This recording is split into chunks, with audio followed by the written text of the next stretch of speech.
नमस्कार, आप देख रहे हैं 4 PM। मैं हूं आपके साथ सिमरन। इस बुलेटिन में हम बात करेंगे देश और दुनिया की तमाम बड़ी खबरों की, लेकिन उससे पहले एक नजर आज की मुख्य सुर्खियों पर।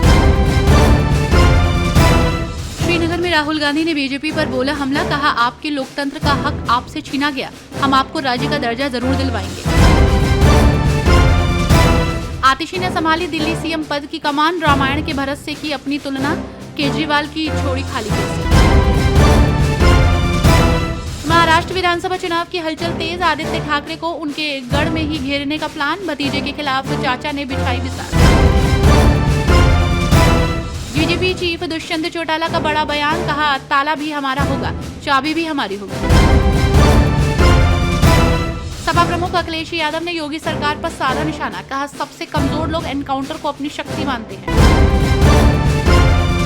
जम्मू कश्मीर से राज्य का दर्जा खत्म किए जाने को लेकर राहुल गांधी ने कहा कि देश के इतिहास में पहली बार किसी राज्य को पहली बार केंद्र शासित प्रदेश बना दिया गया, हम आपको राज्य का दर्जा जरूर दिलवाएंगे। कांग्रेस नेता और लोकसभा में विपक्ष के नेता राहुल गांधी ने श्रीनगर में आयोजित चुनावी जनसभा में पीएम नरेंद्र मोदी पर जमकर हमला बोला। उन्होंने कहा कि पीएम मोदी विपक्ष के आगे झुक गए हैं। जम्मू कश्मीर से राज्य का दर्जा खत्म किए जाने को लेकर राहुल गांधी ने कहा कि देश के इतिहास में पहली बार किसी राज्य को पहली बार केंद्र शासित प्रदेश बना दिया गया, हम आपको राज्य का दर्जा जरूर दिलवाएंगे। लोकसभा में विपक्ष के नेता राहुल गांधी ने श्रीनगर में आयोजित रैली को संबोधित करते हुए कहा कि अगर केंद्र सरकार विधानसभा चुनाव के बाद भी जम्मू कश्मीर का राज्य का दर्जा बहाल नहीं करती है तो हम उस पर दबाव बनाएंगे। और उन्होंने ये भी कहा कि पिछले दिनों लोकसभा चुनाव के बाद इंडिया गठबंधन ने पीएम मोदी के आत्मविश्वास को हिला दिया है। सीएम पद संभालने के बाद आतिशी ने अपने हालात की तुलना रामायण के भरत से की और केजरीवाल की छोड़ी खाली कुर्सी। दिल्ली की नई मुख्यमंत्री आतिशी ने आज मुख्यमंत्री पद का कार्यभार संभाला। सीएम पद संभालने के बाद उन्होंने कहा कि जिस तरह भरत ने अयोध्या की देखभाल की, उसी तरह वो दिल्ली की सरकार 4 महीने तक चलाएंगी। सीएम आतिशी ने कहा कि मैंने दिल्ली के मुख्यमंत्री के रूप में कार्यभार संभाला है। आज मेरा दर्द वही है जो भरत का था, जब भगवान राम 14 साल के लिए वनवास गए थे और भरत को कमान संभालनी पड़ी थी। जैसे भरत ने भगवान राम की पादुकाएं संभाल कर रखी थी 14 साल और कार्यभार संभाला, उसी तरह अगले 4 महीने भी दिल्ली की सरकार चलाऊंगी। अरविंद केजरीवाल ने गरिमा और नैतिकता की मिसाल कायम की है। अरविंद केजरीवाल की छवि, उन पर झूठे मुकदमे लगाए गए, उन्हें गिरफ्तार कर लिया गया और 6 महीने के लिए जेल में डाल दिया गया। अरविंद केजरीवाल ने कहा कि जब तक दिल्ली की जनता उनकी ईमानदारी पर भरोसा नहीं जताएगी, तब तक वो सीएम की कुर्सी पर नहीं बैठेंगे। हरियाणा विधानसभा चुनाव को लेकर सरगर्मी तेज है। कांग्रेस के सीएम फेस को लेकर कांग्रेस के दिग्गज नेता भूपेंद्र हुड्डा ने बयान देते हुए कहा कि जिसको विधायक चुनेंगे वो सीएम होगा। हरियाणा विधानसभा चुनाव को लेकर सरगर्मी तेज है। सभी पार्टियां अपनी अपनी जीत के दावे कर रही हैं। जहां बीजेपी ने अपना सीएम उम्मीदवार नायब सिंह सैनी को बनाया, तो वहीं कांग्रेस की तरफ से मुख्यमंत्री के चेहरे का ऐलान नहीं हुआ।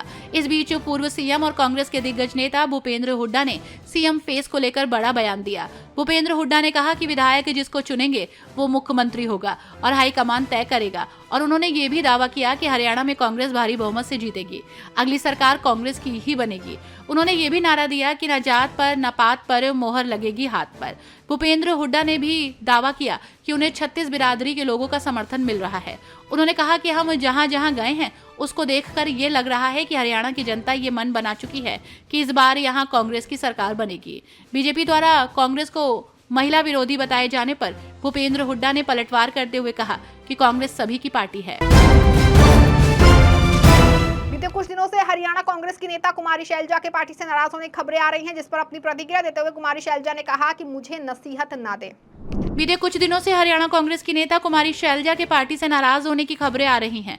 इस बीच भाजपा नेता और केंद्रीय मंत्री मनोहर लाल खट्टर द्वारा शैलजा को बीजेपी में शामिल होने का ऑफर देने के बाद ये चर्चा आग की तरह फैल गई। अब इन तमाम चर्चाओं पर कुमारी शैलजा ने एक कार्यक्रम में जवाब देते हुए कहा, भाजपा के जो नेता आज टिप्पणी कर रहे हैं उनके काफी नेताओं से ज्यादा लंबा राजनीतिक जीवन मेरा रहा है। मुझे नसीहत ना दें, मुझे अपना रास्ता और मेरी पार्टी मेरा रास्ता तय करना जानती है। हम करेंगे और मजबूती से चलेंगे, भाजपा हो या कोई और हो। मैं जानती हूं कि किस तरह के बयान दिए जा रहे हैं, भ्रम फैलाए जा रहे हैं कि शैलजा इस पार्टी में जा रही हैं, शैलजा उस पार्टी में जा रही हैं। कुमारी शैलजा के बीजेपी ज्वाइन करने की खबरों पर प्रतिक्रिया देते हुए कांग्रेस नेता ने कहा कि ये खबर कहां से निकली है। शैलजा की रगों में कांग्रेस का खून है। मैंने पहले भी कहा कि मेरे पिताजी कांग्रेस के तिरंगे में लिपट कर गए थे, वैसे ही शैलजा भी कांग्रेस के तिरंगे में लिपट कर जाएगी। मेरा मेरी पार्टी, मेरा नेता के प्रति कमिटमेंट है। केंद्रीय परिवहन मंत्री नितिन गडकरी ने रामदास अठावले पर तंज कसते हुए कहा कि चौथी बार हमारी सरकार लौटेगी उसकी गारंटी नहीं है, लेकिन रामदास अठावले चौथी बार सरकार में होंगे इसकी गारंटी है। केंद्रीय परिवहन मंत्री नितिन गडकरी ने एक समारोह के दौरान मोदी सरकार में मंत्री और रिपब्लिकन पार्टी ऑफ इंडिया के प्रमुख रामदास अठावले को लेकर तंज कसते हुए कहा कि इस बार की गारंटी नहीं है कि हमारी सरकार चौथी बार लौटेगी, लेकिन रामदास अठावले चौथी बार सरकार में होंगे इसकी गारंटी है। गडकरी की बात सुनकर हर कोई हंसने लगा। गडकरी ने जिस कार्यक्रम में ये बात की उसमें मोदी सरकार के मंत्री रामदास अठावले खुद भी मौजूद थे। इस दौरान गडकरी ने राजद चीफ लालू प्रसाद यादव का उदाहरण देते हुए कहा कि एक बार लालू ने रामविलास पासवान को राजनीति के बहुत बड़े मौसम वैज्ञानिक कहा था। ये उपमा बताती है कि अठावले को राजनीति के उतार चढ़ाव का बहुत अच्छे से पता होता है। हालांकि बाद में गडकरी ने ये कह दिया था कि मैं मजाक कर रहा था। मणिपुर में पिछले 1.5 साल से हिंसा की आग भड़क रही है और राज्य में संकट की स्थिति जारी है। इस बीच कांग्रेस सांसद ने मोदी सरकार से सवाल करते हुए कहा कि मणिपुर को अफगानिस्तान क्यों बनाने दे रहा है केंद्र। मणिपुर में पिछले 1.5 साल से हिंसा की आग भड़क रही है। राज्य में संकट की स्थिति जारी है, लेकिन केंद्र और राज्य सरकार उस पर काबू पाने में पूरी तरह से फेल साबित हो रही है। अब इसको लेकर कांग्रेस सांसद ए बिमोल अकोईजाम ने केंद्र सरकार से कड़वे सवाल करते हुए सरकार को घेरा। उन्होंने पूछा कि अगर उत्तर प्रदेश और बिहार जैसे राज्यों में ऐसी स्थिति होती तो इसे अनदेखा नहीं किया जाता। केंद्र को इस संकट के लिए जिम्मेदार ठहराते हुए कांग्रेस सांसद ने पूछा कि भारत सरकार पूर्वोत्तर राज्य को अफगानिस्तान जैसा क्यों बनने दे रही है। उन्होंने कहा कि मणिपुर में 60,000 सैनिक तैनात हैं। केंद्र सरकार को इस संकट को इतने लंबे समय तक बने रहने से रोकना चाहिए था। उन्होंने कहा कि यदि उत्तर प्रदेश, बिहार, राजस्थान या मध्य प्रदेश में हो रहा होता तो क्या इसे जारी रहने दिया जाता? अधिकांश लोग कहेंगे नहीं। बसपा सुप्रीमो मायावती ने जातिवाद को लेकर राजनीतिक दलों खास करके कांग्रेस पर निशाना साधते हुए कहा कि अच्छे दिनों में दलित याद आते हैं। बसपा सुप्रीमो मायावती ने जातिवाद को लेकर राजनीतिक दलों खासकर कांग्रेस पर निशाना साधा। मायावती ने सोशल मीडिया पर लिखा कि देश में अभी तक के हुए राजनीतिक घटनाक्रमों से ये साबित होता है कि खासकर कांग्रेस और अन्य जातिवादी पार्टियों को अपने बुरे दिनों में तो कुछ समय के लिए दलितों को मुख्यमंत्री और संगठन आदि के प्रमुख स्थानों पर रखने की जरूर याद आती है, लेकिन फिर अपने अच्छे दिनों में ये पार्टियां इनको अधिकांशतः दरकिनार कर देती हैं।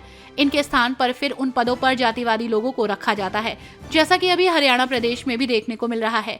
ऐसे में अपमानित हो रहे दलित नेताओं को अपने मसीहा बाबा साहब डॉक्टर भीमराव अंबेडकर से प्रेरणा लेकर इन्हें खुद ही ऐसी पार्टी से अलग हो जाना चाहिए तथा अपने समाज को ऐसी पार्टियों से दूर रखने के लिए उन्हें आगे भी आना चाहिए, क्योंकि बाबा साहब डॉक्टर भीमराव अंबेडकर ने देश के कमजोर वर्गों के आत्मसम्मान और स्वाभिमान की वजह से अपने केंद्रीय कानून मंत्री पद से इस्तीफा दे दिया था।